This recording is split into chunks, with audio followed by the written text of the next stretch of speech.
organisasi. Urusan yang lainnya ijazah yang tanya Pak Faridi. Ada ijazah. Soal ijazah dan ini penting nih. Tadi dikasih lihat. Sebetulnya ijazah tanya Mas Roy aja lah. Udah kasih lihat Fred, yang tadi Fred ngomong itu Fred, yang penting. Iya, jadi sebetulnya udah bolak-balik kalau masalah ijazah ini Pak Jokowi udah menegaskan bahwa ijazahnya memang ada. Ya, dan kita tadi dipertunjukkan bahwa ijazah Pak Jokowi itu ada, dan Pak Jokowi juga udah menunjukkan ke rektor, ke dekan. Jadi bukan hanya menepis semua isu-isu dan keraguan bahwa ijazah Pak Jokowi itu hilang, terbakar, tetapi memang ada dikeluarkan UGM dan masih dipegang oleh beliau. Jadi selesai isu ijazah itu ya. Ya, terima kasih ya.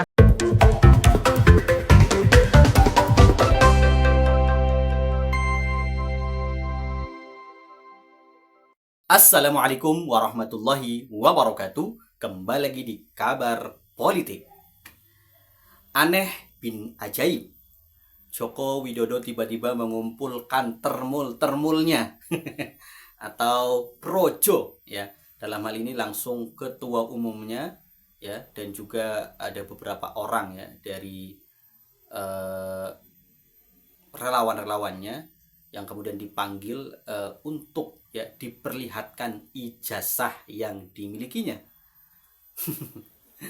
Ijazah S1 lulusan UGM Fakultas Kehutanan jurusan teknologi kayu ya, padahal jurusan itu tidak pernah ada, yang adalah teknologi pengolahan hasil hutan ya, bukan teknologi kayu. Tapi apapun itu, yang jelas lagi-lagi Joko Widodo mengingkari ucapannya sendiri, di mana dia hanya akan memperlihatkan ijazahnya di hadapan pengadilan, di depan majelis hakim. Namun sudah berkali-kali gugatan dilayangkan baik di Pengadilan Negeri Jakarta Pusat, Pengadilan Negeri Surakarta, Pengadilan Negeri Sleman ya, dan beberapa pengadilan yang kemudian termasuk juga beberapa kali ya di 3 tempat ini, baik gugatan perdata, pidana, perbuatan melawan hukum PMH, ataupun sidang pidana yang melibatkan Gus Nur dan juga Bambang T 2-3 tahun yang lalu. Artinya memang Joko Widodo tidak ada niatan untuk membuktikan bahwa ijazahnya itu asli atau palsu di depan pengadilan. Karena gugatan demi gugatan Joko tidak pernah hadir baik di mediasi maupun hingga kemudian hakim melakukan penolakan, mengetok palu menolak untuk melakukan mengadili terhadap gugatan tersebut. Dan yang terbaru adalah gugatan yang dilayangkan oleh 2 alumnus UGM, Bangun Sutoto dan Pak Top, siapa namanya Pak Top depannya itu, dan dengan advokatnya, lawyernya Pak Muhammad Taufik yang juga pernah melakukan gugatan ke Pengadilan Negeri Surakarta, namun pada ujung-ujungnya juga ditolak. Kali ini gugatannya lewat Citizen Lawsuit ya, CLAS, dan sudah tahap mediasi. Namun lagi-lagi Jokowi juga tidak pernah menghadiri dengan tidak adanya alasan sama sekali. Namun tiba-tiba ya dia memanggil projo, ketua umumnya Budi Aristiadi, kemudian juga wakilnya Frederick Damanik, dan juga para petinggi projo di kediamannya di Solo untuk kemudian memperlihatkan ijazahnya. Kan aneh bin ajaib ya. Karena selama ini dia ngomong berkuar-kuar hanya akan menunjukkan di pengadilan jika diminta pengadilan. Tapi diminta mediasi untuk hadir aja dia tidak mau. Ya, artinya apa? Dia sudah sangat terdesak ya. Hari ini pihak Roy Suryo dan kawan-kawan lewat Bonatua Silalahi, pengamat kebijakan publik, sudah mendapatkan salinan ijazah ya, salinan fotokopian ijazah legalisir Jokowi yang digunakan saat mendaftar baik sebagai wali kota di Solo, kemudian sebagai gubernur DKI Jakarta saat itu 2012, dan juga sebagai presiden Republik Indonesia 2014 dan 2019. Luar biasa, semua salinan sudah didapatkan, dan ternyata masing-masing dari salinan tersebut berbeda. Ini yang kemudian semakin meyakinkan publik ya bahwa ijazah tersebut memang diduga kuat palsu, seperti keyakinan Roy Suryo dan yang lainnya. Karena memang tadi ya, projo berapi-api, berbusa-busa mengatakan kebenaran sudah terungkap. Kebenaran yang mana? Orang menunjukkan di halayak ramai saja tidak berani. Padahal yang namanya ijazah itu ya hanya selembar kertas biasa yang menunjukkan bahwa seseorang sudah selesai ya dalam melaksanakan sebuah jenjang pendidikan, baik itu sekolah dasar atau mungkin TK, ya sekolah dasar, sekolah menengah pertama dan setingkatnya, kemudian sekolah menengah atas dan juga perguruan tinggi kuliah ya, atau di mana saja, baik di D2, D3, D4 ya, atau S1, S2, S3. Hanya itu saja. Dan informasi yang ada di ijazah itu juga informasi yang ya mungkin di Wikipedia sudah tersedia, karena di situ hanya menyangkut nama perguruan tinggi jelas, tempat ijazah itu dikeluarkan, kemudian dia jurusan apa, fakultas apa kalau itu kuliah ya, kemudian nama tentunya, kemudian tempat tanggal lahirnya, dia lahir kapan, kemudian juga di situ ada nama dekan dan rektornya. Sudah itu saja, tidak ada data-data pribadi, nggak ada nik, nggak ada alamat rumah, nggak ada mungkin nomor telepon, nggak ada di ijazah itu tertera. Jadi kalau kemudian itu dianggap data pribadi ya lucu sekali. Ya karena itu data itu juga mungkin sudah berserakan di Wikipedia dan di berbagai biografi tokoh yang bersangkutan.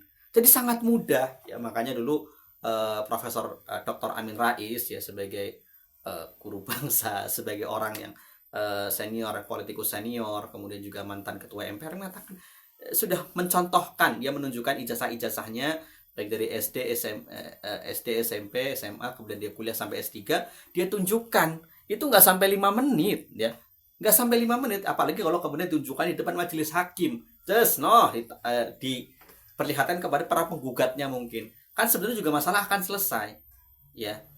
Bahkan jika memang terbukti asli, ya para penggugatnya lah yang kemudian masuk penjara, ya jelas, karena kemudian unsur pencemaran nama baik, fitnah dan lain sebagainya terpenuhi langsung otomatis.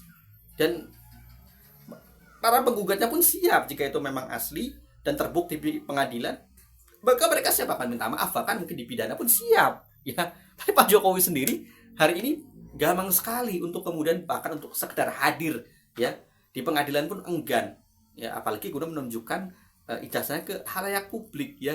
Ditunjukkan hanya tadi, misalkan dulu ketika sebelum ramai pelaporan Jokowi tanggal 30 April, dia membawa masuk para wartawan ke kediamannya, tidak boleh membawa kamera dan lain sebagainya, diperlihatkan sudah.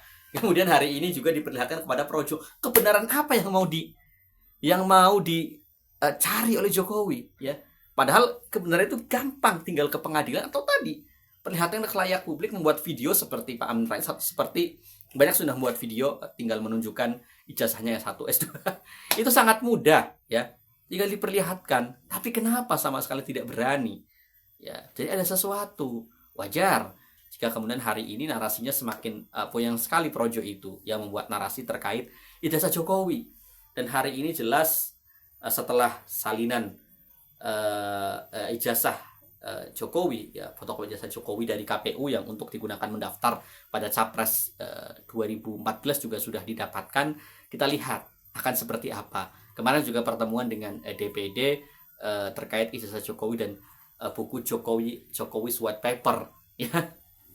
Itu juga sebenarnya pihak Projo pun belum membantah buku Jokowi's White Paper yang seharusnya itu tadi buku dilawan buku ya, jangan kemudian buku dilawan teriak-teriak, dilawan lucu sekali intinya ya. Jadi yang jelas ini semakin menunjukkan bahwa ada sesuatu ya di balik ijazah yang saat ini katanya dipegang oleh Jokowi. Itu apakah itu memang ijazah asli atau asli palsunya ya? Karena yang jelas orang kan di mana-mana ketika kemudian dia memang lulusan kampus ternama, kampus terkenal, ditanya ijazah dan itu juga sebenarnya bukan barang yang kalaupun tadi diperlihatkan ke depan kamera ya, atau bahkan diperlihatkan ke depan majelis hakim, kalau itu memang asli itu tidak masalah sama sekali ya, karena sangat mudah mendeteksi itu palsu atau tidak kan ketika diperiksa ya, itu sangat mudah ya. Tapi kemudian sampai sekarang, sampai kemudian ini sudah berlarut-larut sejak permasalahan ini dimulai dari bukunya Bambang Tri Mulyono ya, 2015-2016 saat itu ya, ini sudah lebih dari 10 tahun ya. Bahkan Bambang Tri sudah dipenjara dua kali kalau salah, 2 kali ya, bertahun-tahun di penjara, keluarganya dihancurkan dan lain sebagainya. Ini luar biasa. Dan kalau kita lihat ya, sebenarnya apa yang ditulis Bambang Tri itu juga cukup relevan ya, karena orang-orang yang disebutkan Bambang Tri di dalam bukunya itu di masa pemerintahan Jokowi itu mendapatkan posisi-posisi strategis, baik itu di nasional maupun sebagai kepala BUMD, ya, pimpinan-pimpinan BUMD. Ini kan aneh ya, luar biasa ya. Termasuk saksi-saksi yang sering disebut Bambang Tri Mulyono ya, Mahmud Nurwindo, ternyata di masa pemerintahan Jokowi itu mendapatkan posisi strategis di badan usaha milik daerah ya.